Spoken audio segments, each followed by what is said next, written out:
Friends, welcome to my channel Mayur Valkunde. So friends, आजच्या या ब्लॉगमध्ये मी तुम्हाला दाखवणार आहे आपल्या पुण्यातील एकदम मस्त असे डेकोरेशन्स।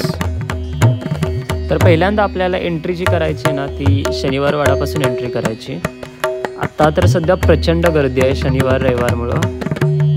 मग जातानाच तिथं पहिल्यांदा आपल्याला एक पहिला मानाचा गणपती लागतोय कसबा पेठमधला। तर आपण पहिल्यांदा त्याचे दर्शन घ्यायचं तिथून। यांनी पण खूप मस्त असं डेकोरेशन केलं आहे। जर तुम्ही बघशीला बाहेरून वगैरे जो व्ह्यू आहे ना, खूप मस्त केलं आहे डेकोरेशन। पुण्यामध्ये म्हणजे प्रचंड प्रमाणात असे वेगवेगळे डेकोरेशन्स करण्यात आलेले आहेत। इथे त्यांनी सिद्धिविनायक मंदिर बनवले, सिद्धटेक।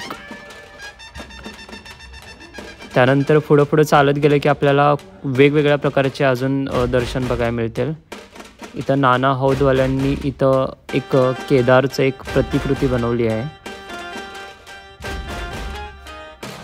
आतून पण तुम्ही बघू शकशाल किती मस्त असं डेकोरेशन यांनी बनवलं आहे।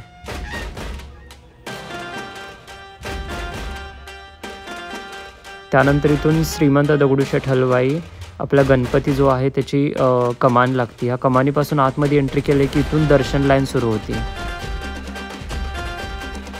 हे आपलं मेन मंदिर आहे दगडूशेठचं। त्यानंतर या रोडनं सरळ पुढं चालत गेलं ना तर तिथं आपल्याला जी नवीन आता प्रतिकृती बनवण्यात आलेली आहे ना दगडूशेठची ती बघायला मिळते। आणि यावेळचा देखावा म्हणजे प्रचंड सुंदर आहे दगडूशेठचा, प्रचंड सुंदर।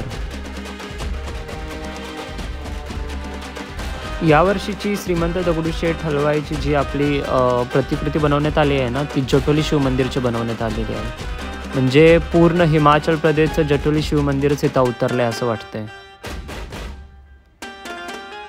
दर्शनला रांगेतून तर आम्ही दर्शन घेतलं नाही, आम्ही बाहेरच्या साईडनं दर्शन घेतलं, पण तरीसुद्धा एकदम मस्त प्रकारे असं दर्शन झालं इथून। सो एकदम जास्त गर्दी असली तर तुम्ही पण ह्या साईडून दर्शन घेऊ शकताय। आतमध्ये पण एवढं मस्त असं डेकोरेशन बनवलेलं नाही ह्यांनी, खूपच मस्त असं झुंबर वगैरे एकदम मोठे होते। त्यानंतरच ह्याच्या मागे फुलगल्ली लागते। तिथून सरळ गेलं की तिथं अजून एक मंदिर आहे जे की खूप म्हणजे खूप जास्त असं सुंदर आहे। इथलं जे डेकोरेशन आहे ना ते मीनाक्षी मंदिरचं आहे जे मदुराईमधलं आहे। आणि तुम्ही बघू शकशीला की किती सुंदर असं हे मंदिर आहे।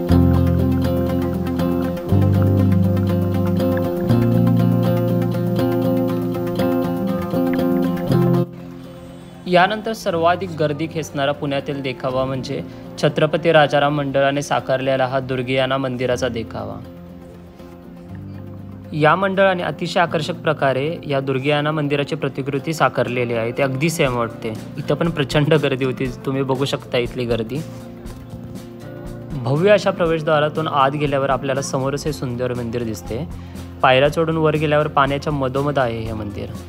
मंदिरामध्ये प्रवेश केल्यानंतर अक्षरशः स्वर्ग बघायला मिळतो। तुम्हाला मी आतली पण झलक दाखवतो।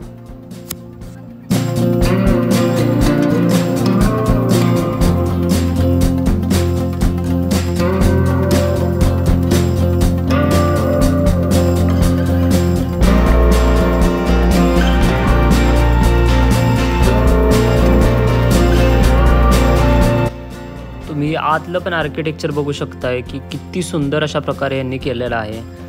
आणि संपूर्ण मंदिरात म्हणजे पूर्ण नक्षीकामाचे खतरनाक प्रकारे केलेलं आहे। यामध्ये बाप्पांची मूर्ती ही राक्षसवधाची मूर्ती आहे।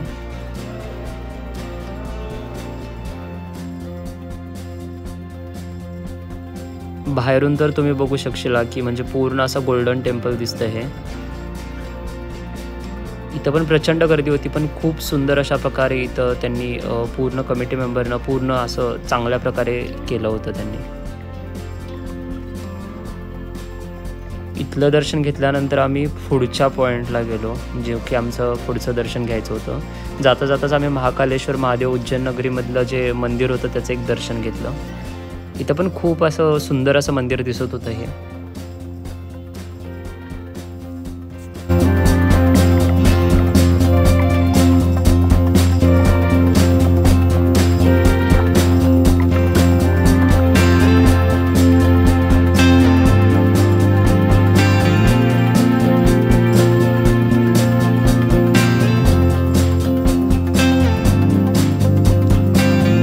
त्यानंतरच मेन म्हणजे आपण इथलं मोदक पण ट्राय केलं, जे की खूप असं टेस्टी होतं आणि त्यांनी तूप वगैरे लावून दिलं होतं.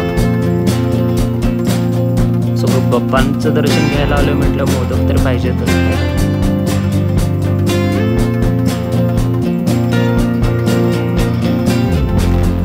एका डेकोरेशनसाठी ऑलमोस्ट आपल्याला 1 ते 2 तास रांगेत थांबावं लागतं, त्याच वेळी पुढचं दर्शन मिळतं.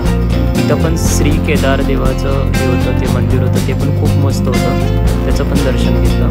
त्यानंतर आम्ही मेट्रो पकडली आनंदनगरसाठी कोथरूडला जाण्यासाठी, कारण कोथरूडमध्ये अजून एक मंदिर होतं जे की मला बघायचं होतं आणि ते होतं पुरीचं मंदिर. तर ते पण मी तुम्हाला दाखवतो. जगन्नाथपुरीचं टेम्पल जे आहे ना, ते खूप मस्त केलं आहे ते पण.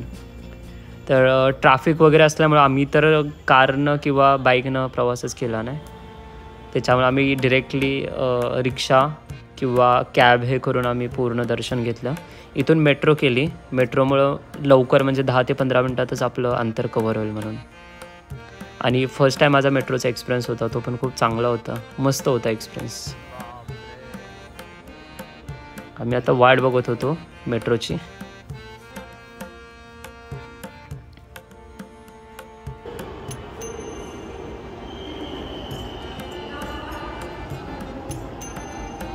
यानंतर आम्ही पोचलो कोथरूडमधील जगन्नाथपुरी टेम्पलला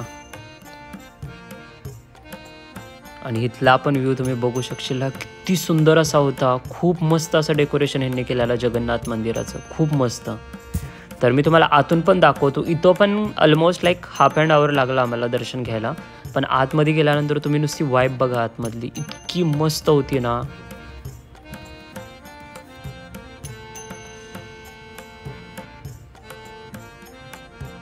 आतमधील पण तुम्ही इंटेरियर वगैरे बघू शकशील. इथलं किती सुंदर अशा प्रकारे बनवलेलं, खांबावरचं वगैरे नक्षीकाम जे होतं ना, ते पण खूप मस्त होतं. आणि सगळ्यात मेन म्हणजे आपले बाप्पा, त्यांचं दर्शन पण खूप मस्त प्रकारे झालं इथं दर्शन. त्यानंतरच यांनी मंदिराच्या मागच्या साईडला अजून एक मंदिर आहे, ते आपलं आहे जगन्नाथपुरीचं मंदिर. तिथं आपण ह्या देवांचं दर्शन पण घेतलं आणि इथं पण खूप मस्त प्रकारे झालं. बलभद्र, सुभद्रा आणि जगन्नाथ हे 3 देव इथं होते आणि त्यांचं पण दर्शन खूप प्रकारे झालं. दुसऱ्या दिवशी आम्ही पोचलो तुळशीबागेत. तुळशीबागेत तर शनिवार असल्यामुळे तर पूर्ण गर्दी होती जगन्नाथपुरी. इथं पण त्यांनी एक टेम्पल हे केलेलं. त्यानंतर आम्ही गेलो अमरनाथ गुफाला, जिथं आम्ही बाप्पांचे दर्शन घेतले, गुफेतून दर्शन घेतले आणि तिथेच महादेवाची पिंड पण होती, त्याचं पण दर्शन घेतलं आम्ही.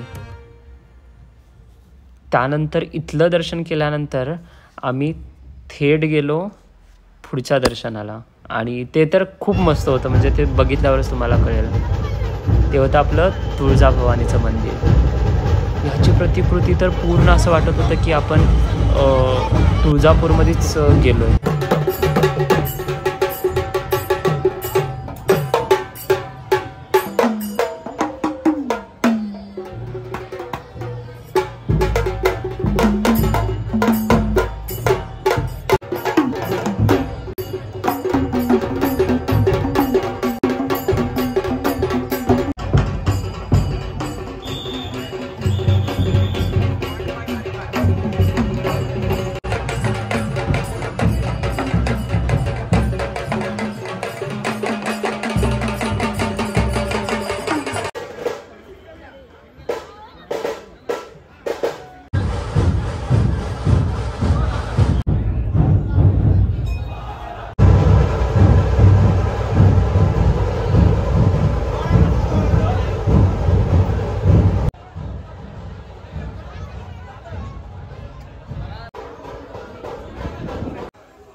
सो तुम्हाला कसे वाटले पुण्याचे आपले देखावे?